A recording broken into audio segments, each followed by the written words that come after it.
All right, we're doing advertising now. So if this is something you need to work on, and there are some specific things to Maryland in here, but not a whole lot. Most of it will apply to everywhere.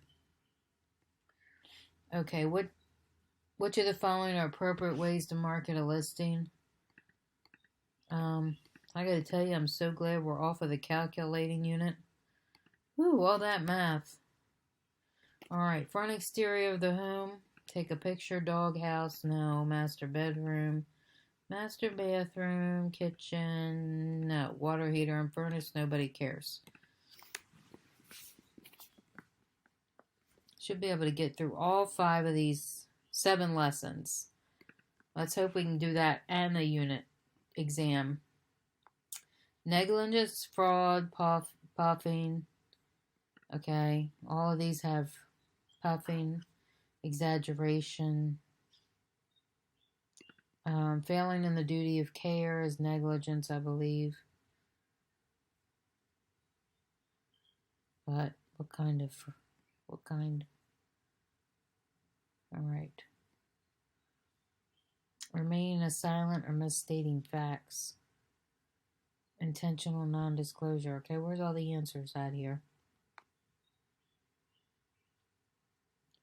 Negligent misrepresentation. They should have known it was false. Intentional, of course, intentional misrepresentation, right? That was easy. Intentional non-disclosure. Intentional non-disclosure?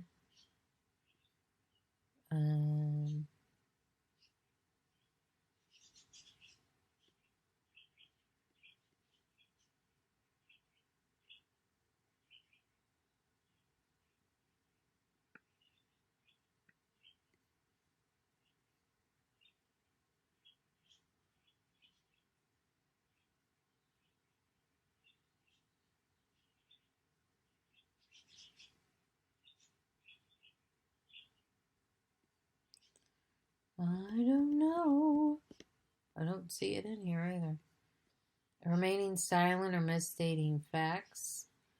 Alright, I guess we're going to guess on this because I guess that's passive. Makes a statement they should have known was false. Okay, that is negligence. I think not saying nothing would be passive. Failing in the duty of care. Active fraud is intentional. Oh, so this is wrong. Okay, well, we already know we got that wrong, so we'll just have to do that again. Remember that fraud is always intentional. What does that mean? That's not helping me. Oh my god, we got all these wrong. Okay. Well, we'll just redo them over again.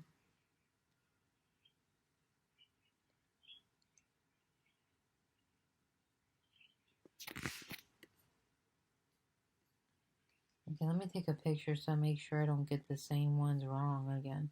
Yeah, one right. Oh my god. That is horrible.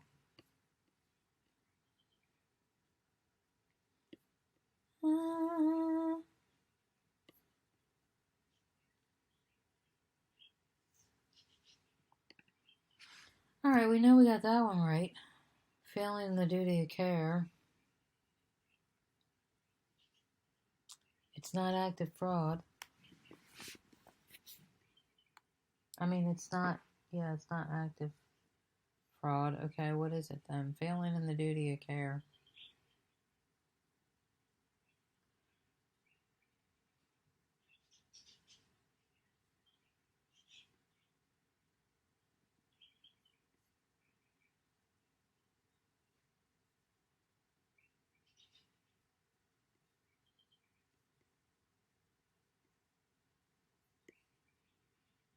Maybe we should Google this.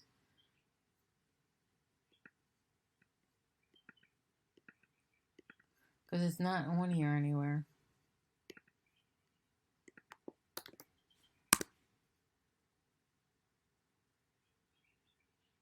It just says negligence. Okay, so we'll just put negligence.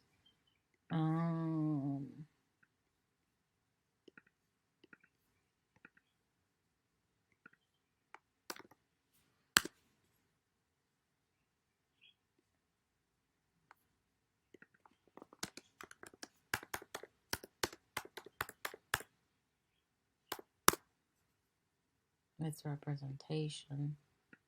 Okay, but we already know that. Which one is it? Alright. You should have known was false is negligent misrepresentation. Misrepresentation when it becomes fraud. When it becomes intentional. Intentional misstatement of a material fact.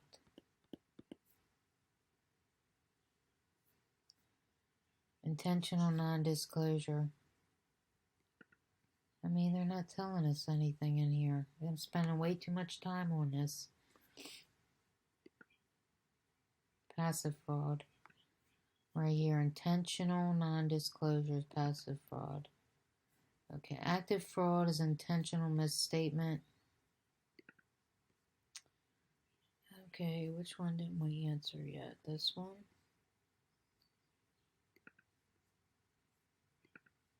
My goodness, that took forever to get through that. Truth in advertising.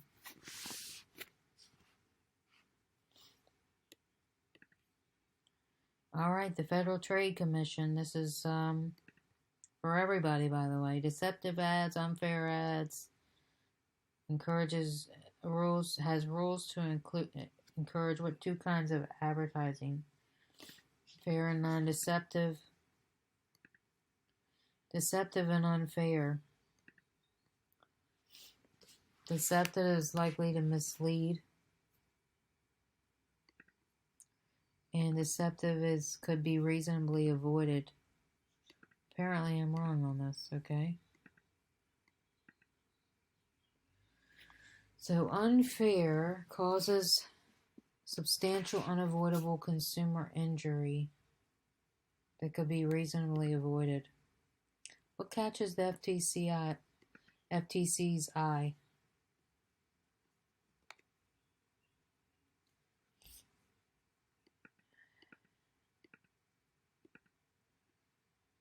Health and safety, ads that are too difficult for consumers to evaluate.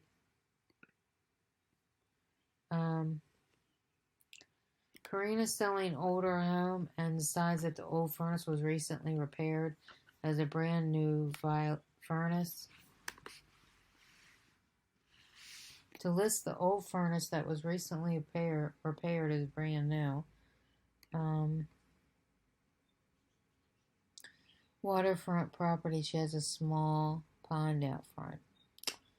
That one I'm not too sure about. We can put a violation. Let's see. As busy seller listed has a few primer, even though they primo listings, even though they sold to generated interest for her services. No, I don't think that's a violation. It is a violation. Okay.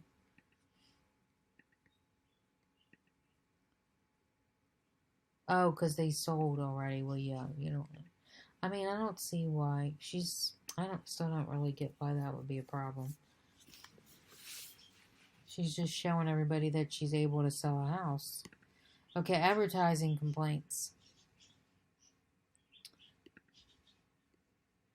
The National Advertising Division of the Council of Better Business Bureaus. You can also file a complaint with the Better Business Bureau. I file complaints with them all the time. When somebody gets on my nerves or does something wrong or doesn't fix their mess. The Attorney General's office. I don't know about that. We can probably put it, but the company publishing the ad, you can call any of them, okay? Doesn't mean you're going to get a response, but you can go ahead and call them. Lanham Act. Never heard of it. And it's not talking about it on here either. Oh, here it is, Lanham Act.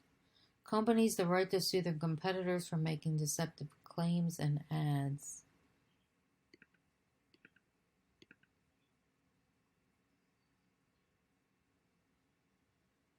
Penalties for advertising violations. All right, if you receive a cease and desist order, you must stop running the ad within 90 days.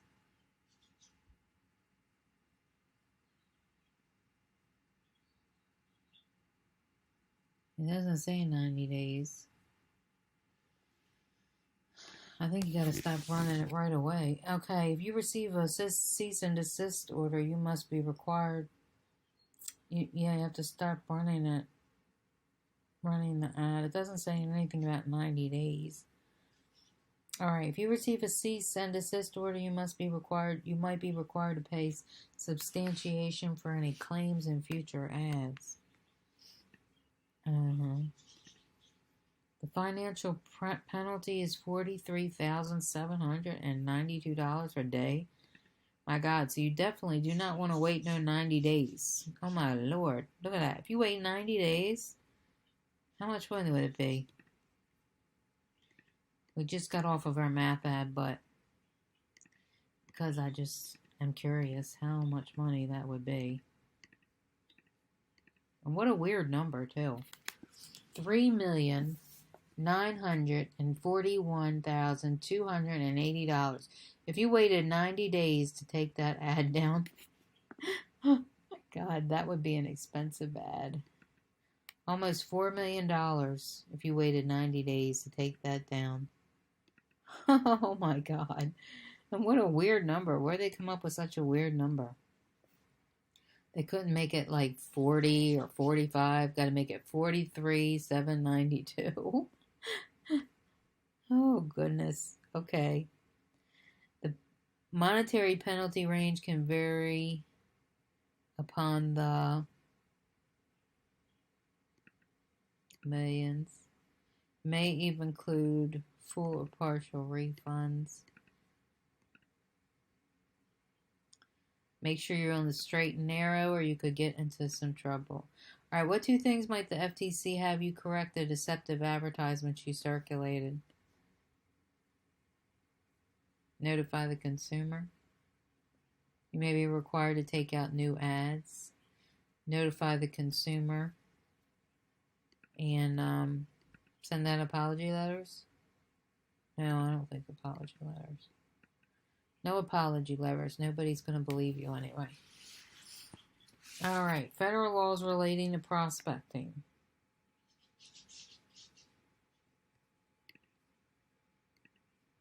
Innocent calls. Do not call. There are several acts in place to protect consumers. The do not call list makes phone solicitation illegal on two numbers on the do not call registry unless a business relationship or permission exists. All right, email the CAN spam of 2003.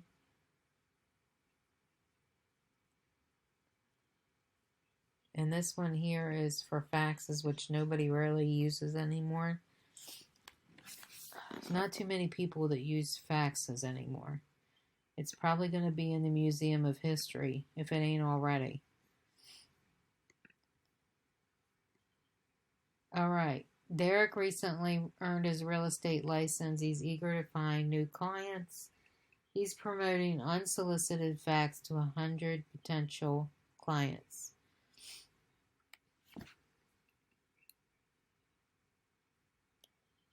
Unsolicited.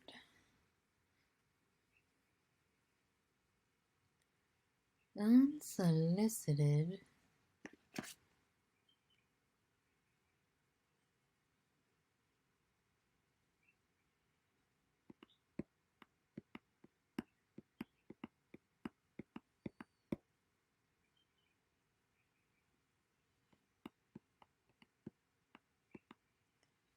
Faxes.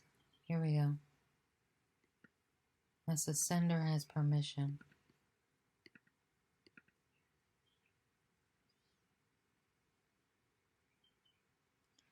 Alright, this one might be specific to Maryland. I'm not sure. Every state has specific laws on how you're advertising your ad. What you can include on there and what you can't. So this one is probably specific to Maryland. You will need to check with your state, and when you take your state test, you will need to know what to include.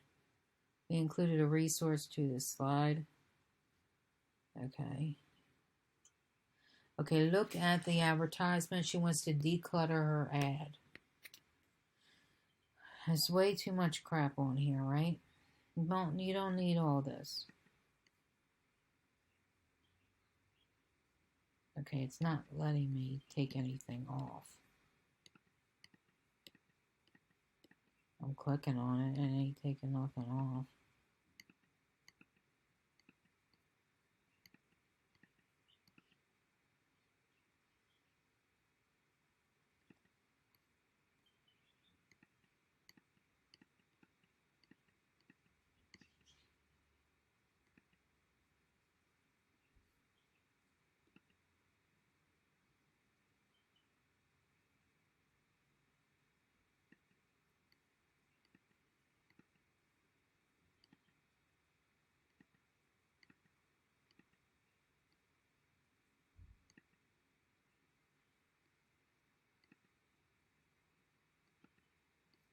Okay, this one.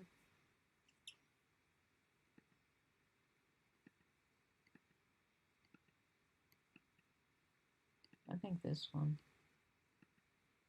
Oh my God, help me, Lord.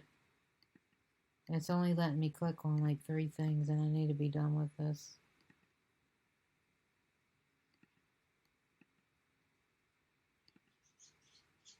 Oh, personal. So we know it's the picture. What else is it?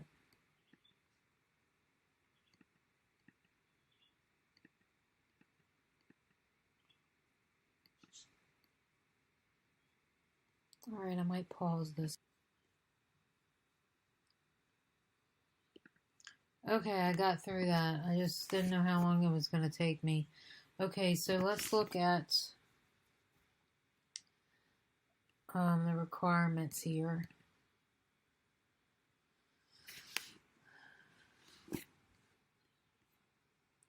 Add our broker's name. We're looking at this here. Okay.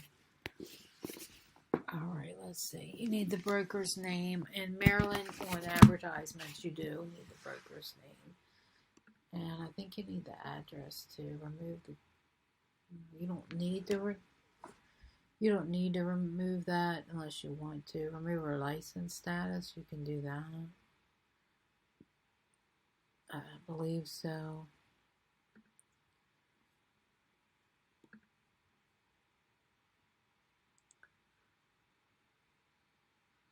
Your license status must be clearly identified.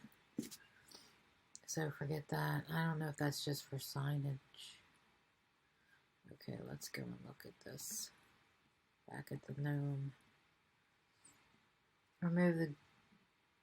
I mean, I don't know. That's kind of our logo, so I would probably keep that on there. Add the broker number. I think so.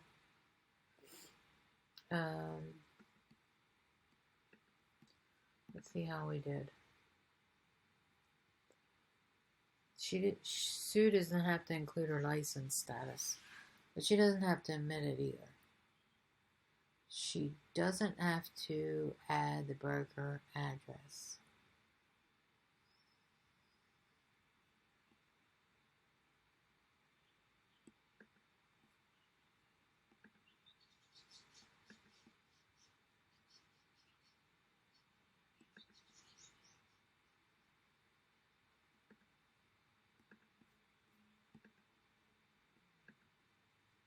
Okay, violating do not calls.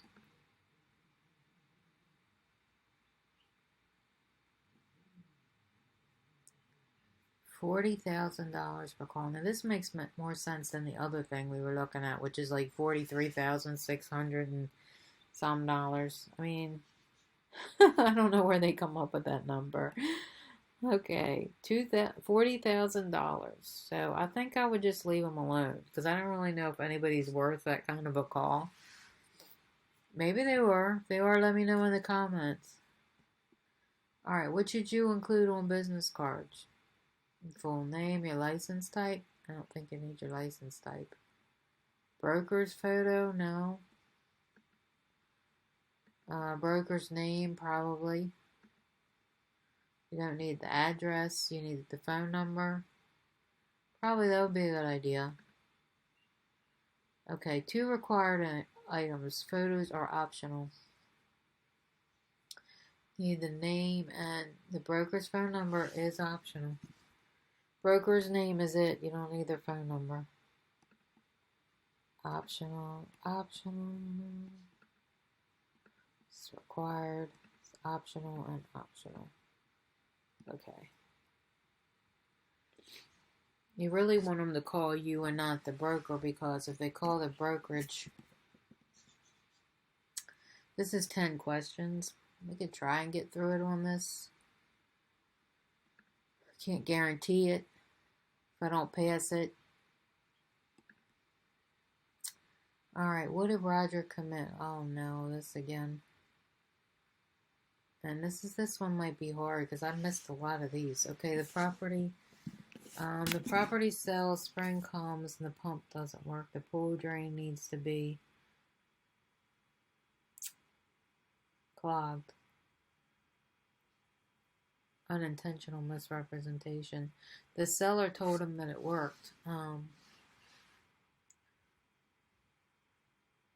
So that's not his fault. Alright, Cranning Realty has been found guilty of running deceptive ads. Which of these statements about the penalty is not true?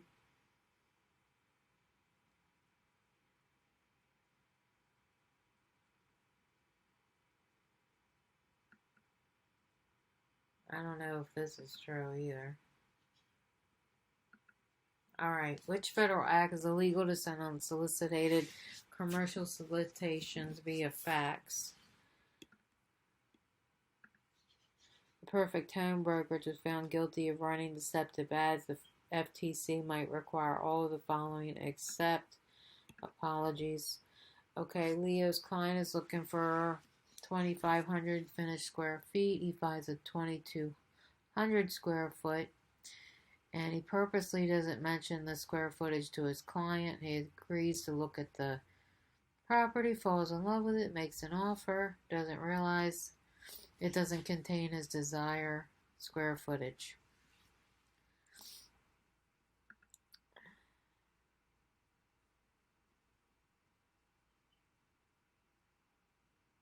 Intentional misrepresentation.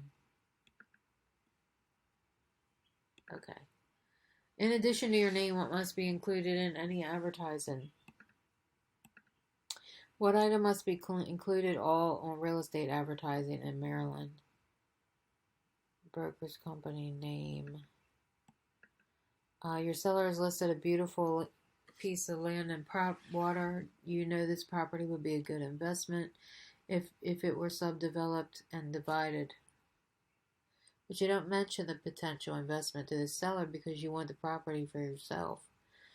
You also don't want to market or present any offers. After several months, you buy the property at a deep discount. What are you guilty of?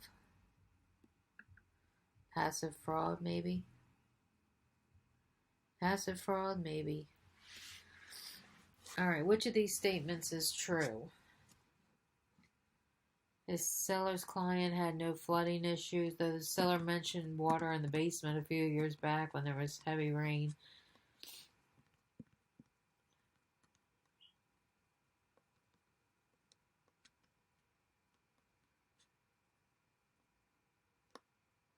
When there was particularly heavy rainy season. Um,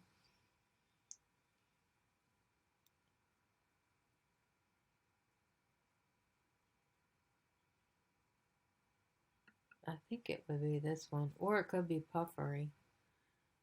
Okay. All right. What is it called when a licensee tries to induce sales by predicting a decline in market value? I think we had a lot of that going on in the last year, honestly. This is 2022 when this is filmed, and there's like panic buying going on. Oh my God, the interest rates are so low. Buy now, buy now. So it was kind of the opposite. um, Panic sales by predicting a decline in market. I guess it would be panic selling. Or it's false advertising. I'm not sure about that one. Holy crap. Oh my God. Well, that worked out perfectly. Very rare this ever happens, by the way. Alright, I'm going to scroll a little slow, so in case you want to take any pictures. This worked out good, that way I only have to have one video for all of this stuff.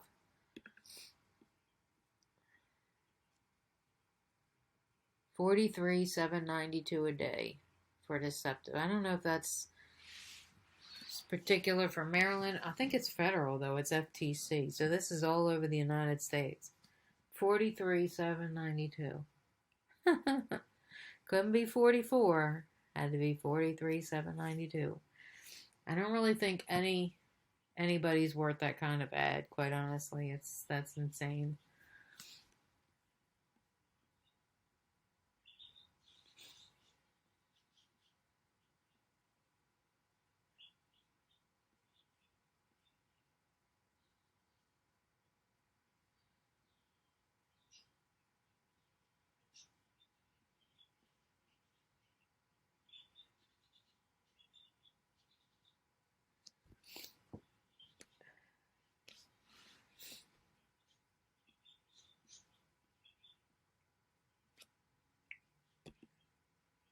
All right, the next one is using the MLS. So if you're coming back, that's the next one. Thank you all for watching.